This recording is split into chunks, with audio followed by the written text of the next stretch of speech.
Masuk Romo. Yang pertama yang mau ditanyakan adalah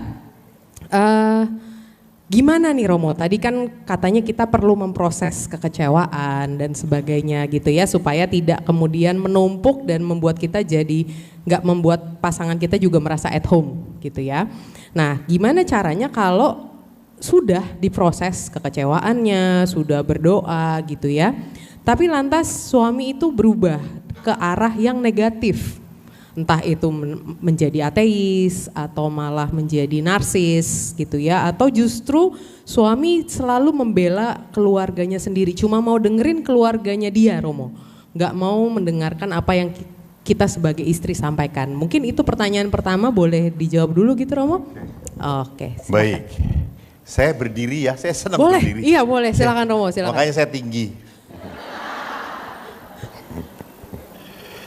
Jadi pertanyaannya menarik, saya sudah memproses dan Bapak Ibu maaf, walaupun luka sudah diproses bukan berarti saya tidak bisa terluka lagi. Tidak ada orang yang terbebas dari luka, tidak ada. Setiap saat kita bertemu dengan orang, kenapa terluka? Karena manusia tidak sempurna. Maka selalu akan ada hal-hal yang tidak berkenan, menyakitkan, menjengkelkan. Lalu, saya sudah memproses luka, kok suami saya malah semakin ngawur, ngaco. Pertama, saya ingatkan bahwa perkawinan itu membawa kita pada kekudusan. Kekudusan.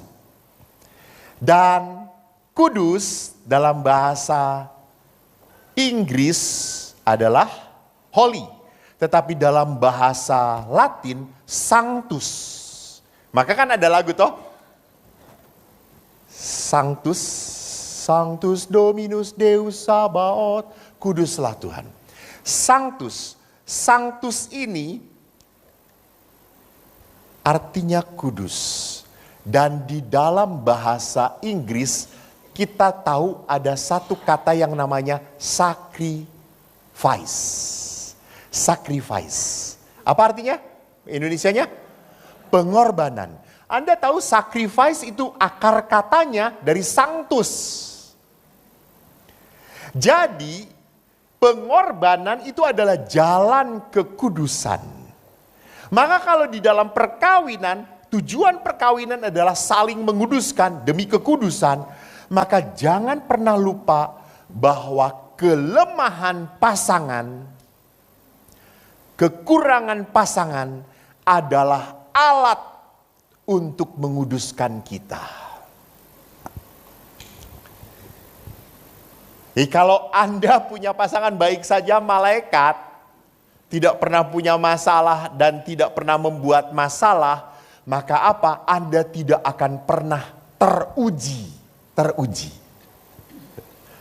Tadi kan saya beristirahat bersama panitia. Lalu panitia itu ngobrol, lucu. Pastor, 8-10 tahun tuh banyak perkawinan ribut terus. Ingin cerai lah, ingin itulah, 8-10 tahun. Tapi kalau sudah di atas 10 tahun, kita nggak ribut lagi. Kenapa? Bukan tidak punya masalah, bohwat.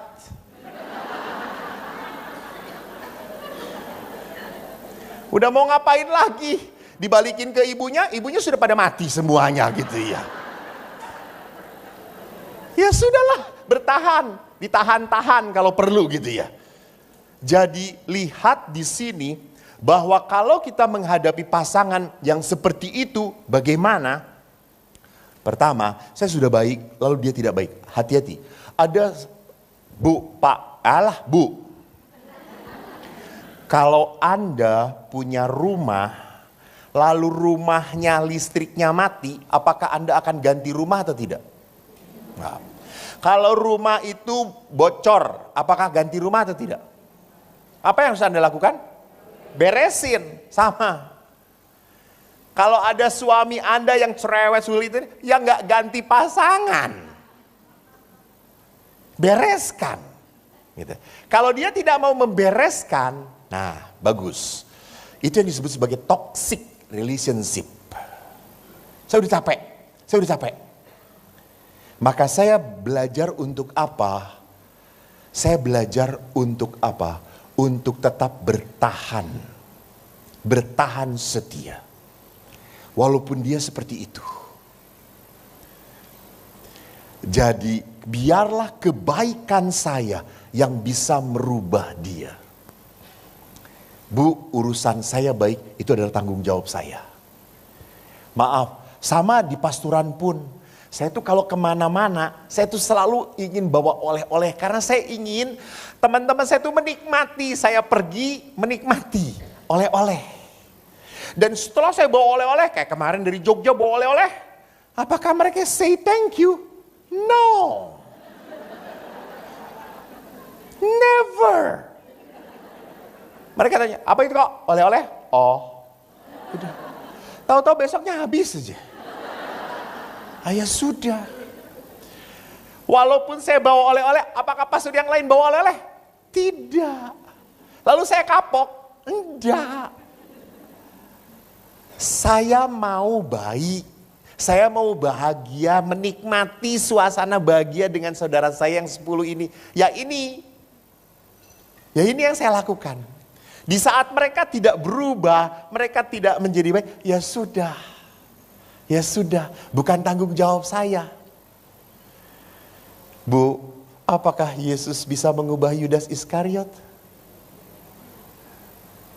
Apakah Yudas Iskariot diusir dari komunitas Yesus? Tidak. Dibiarkan. Akhirnya Yudas Iskariot bunuh diri. Biarkan suami Anda, akhirnya juga.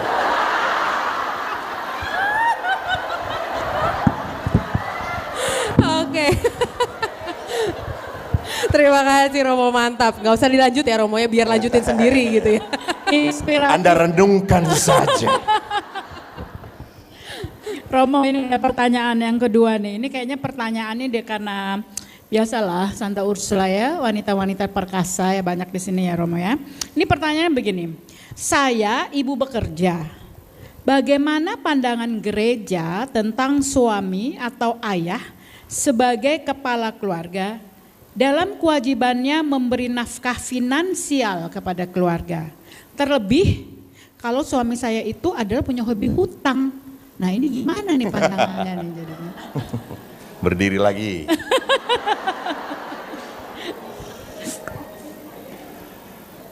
Bu, Anda jangan mengatakan suami kepala keluarga, Anda leher keluarga. Kepala nggak akan nengok kalau leher nggak nengok. Yang mengatur umumnya adalah siapa? Anda jawab sendiri. Gitu. Jadi kalau itulah emansipasi gitu ya. Jadi gereja tidak pernah mengatakan bahwa harus laki-laki yang bekerja. Enggak. Ingat, di dalam kitab perjanjian lama, kitab Kejadian, Allah menciptakan Hawa sebagai penolong yang sepadan. So kalau sepadan itu bisa komplementer. Mengerti gak? Bisa saling menggantikan. Sering kali terjadi istri lebih pintar cari duit daripada bapak-bapak. Betul. Gesit.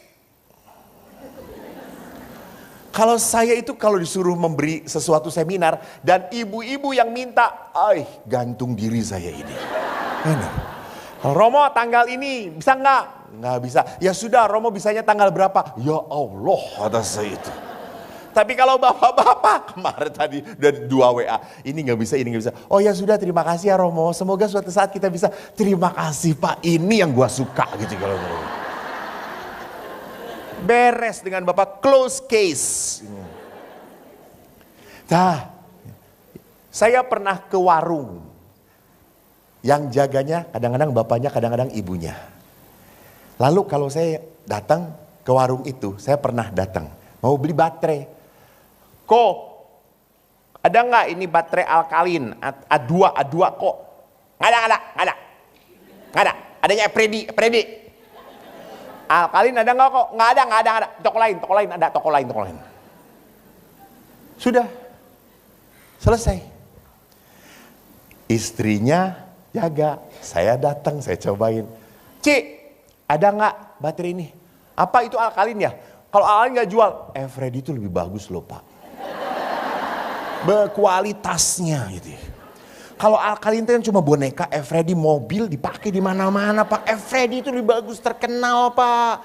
Ini bagus, lebih murah lagi, lebih murah. Akhirnya saya beli karena nggak enak hati tuh di roda semua. Saya pernah kagum dengan salah seorang pasangan suami istri dari anggota CFM, Komunitas Family Ministry. Suaminya ngomong, Romo, istri saya adalah pekerja. Saya bekerja di rumah tangga. Betul. Istrinya bekerja. Suaminya gak malu, dia yang nyapu, dia yang masak. Dan memang dia pintar masak, enak. Pernah suatu saat ibunya itu mau ngasih surprise, masak dia. Langsung semua anggota keluarga sakit perut.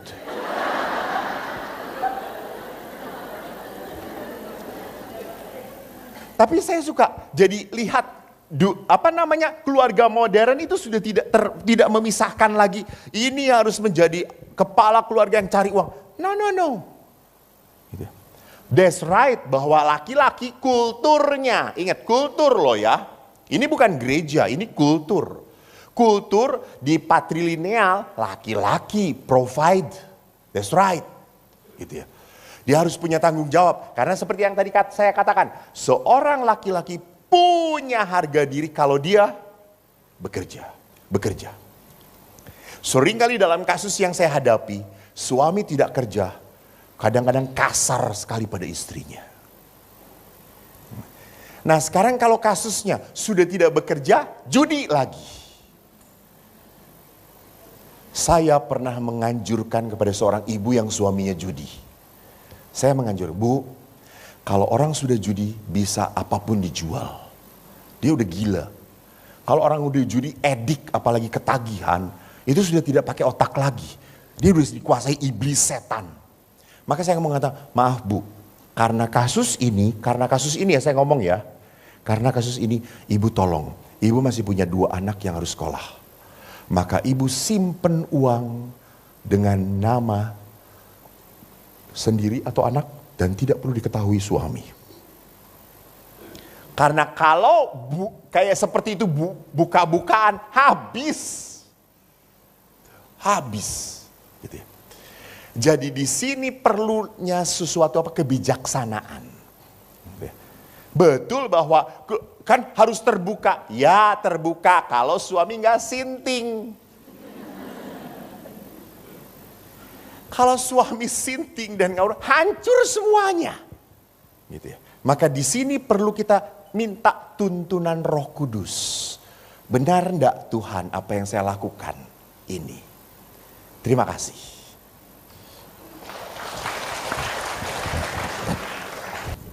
Oke.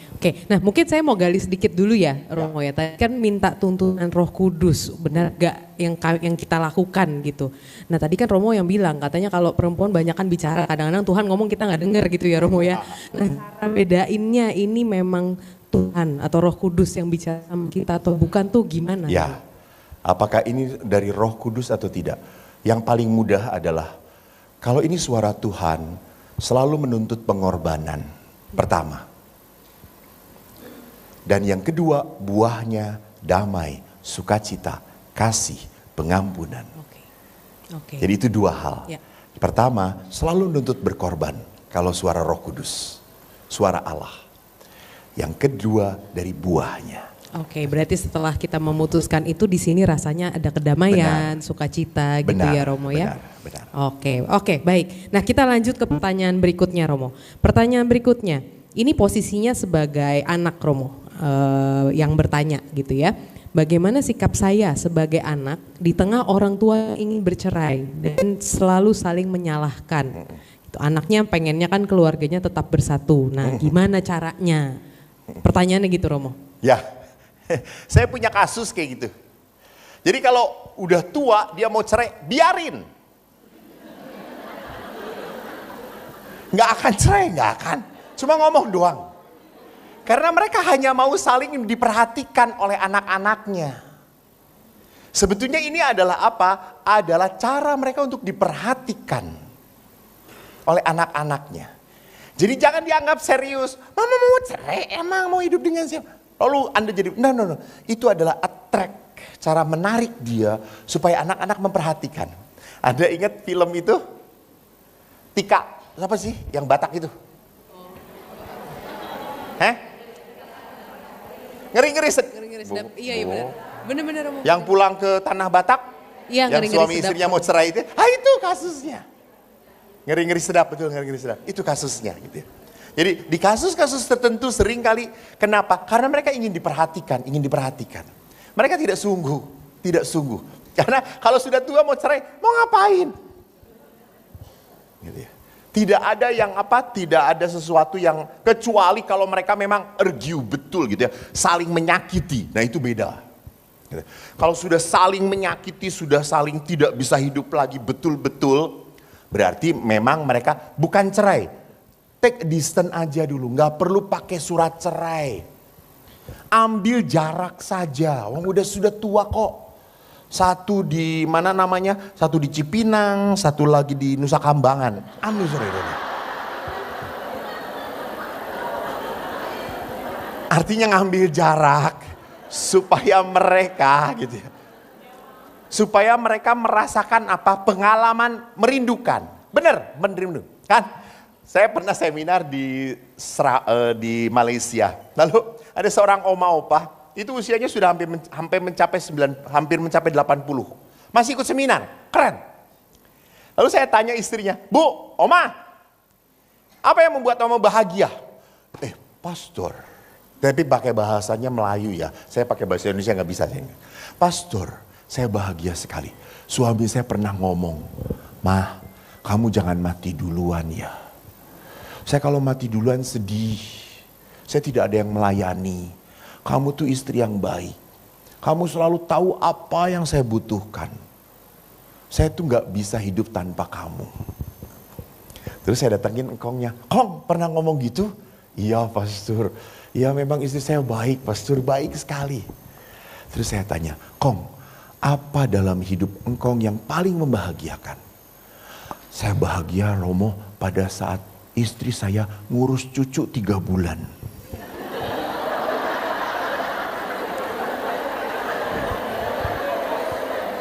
Kenapa bahagia? Enggak pening saya Romo, tenang Romo. Lucu kan? Ya. Kalau untuk sejenak menyenangkan bagi dia. Tapi untuk selama-lamanya I cannot stand. Saya tidak tahan. Itu misteri perkawinan. Gitu. Yang banyak yang disebut ngeri-ngeri sedap itu.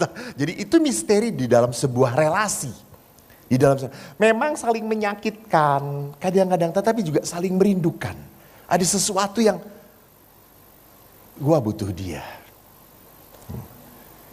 Coba bu, maaf saja, ini maaf. Seandainya, ini kan cuma pertanyaan, oke? Refleksi. Seandainya Anda pulang dan Anda menemukan suami Anda sudah meninggal. Anda siap atau tidak?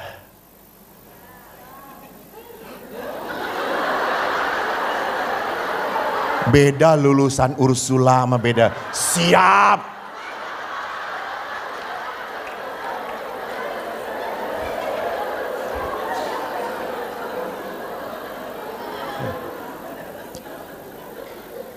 Bu, jangan pernah pikir ya itu kan kematian itu tidak bisa dikira, tidak bisa diprediksi, bisa tiba-tiba datang seperti pencuri, gitu ya.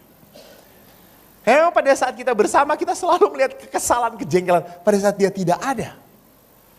Bapak saya setelah ditinggal ibu, dia selalu telepon saya, "Ko, ibumu tuh baik sekali loh, Ko."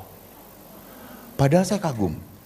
Ibu saya stroke tidak bisa apa-apa. 20 tahun yang mengurus bapak, yang memandikan bapak, yang mengangkat untuk berjemur ayah. Saya kagum pada ayah. Tetapi setelah ibu tidak ada, ayah itu selalu ngomong, ibumu tuh baik sekali kok. Bapak pulang tuh selalu sudah ada teh, selalu udah ada minuman. Ibumu tuh di mana-mana dihormati kok. Ibumu tuh waktu disakiti oleh pasiennya padahal dia tidak bayar, ibumu ndak pernah sakit hati, ndak pernah ngomongin. Ibu kamu tuh memaafkan. Loh, sampai waktu ibu mau peringatan 1 tahun, saya telepon ayah, ayah kita peringatan ibu. Kok? Kenapa? Aneh kok. Kenapa? Aku tidur kalau bangun sekarang pegang kiri kanan, ndak ada ibumu. Aku kehilangan. Saya berkata, ya sudah Pak, mau cari gantinya apa Pak?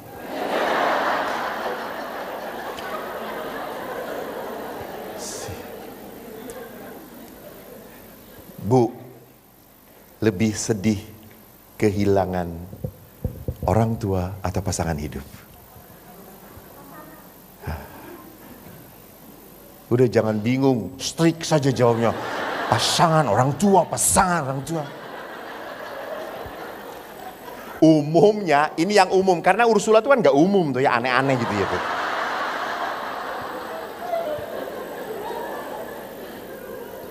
Umumnya kalau saya memberi seminar, umumnya berkata lebih berat kehilangan pasangan. Seperti satu sayap patah. Padahal dia itu bukan siapa-siapa tadinya untuk Anda. Tidak ada hubungan darah apapun dengan Anda. Kenapa bisa sampai seperti itu? Because God. Karena Tuhan yang menyatukan. Terima kasih. Tuhan berkati.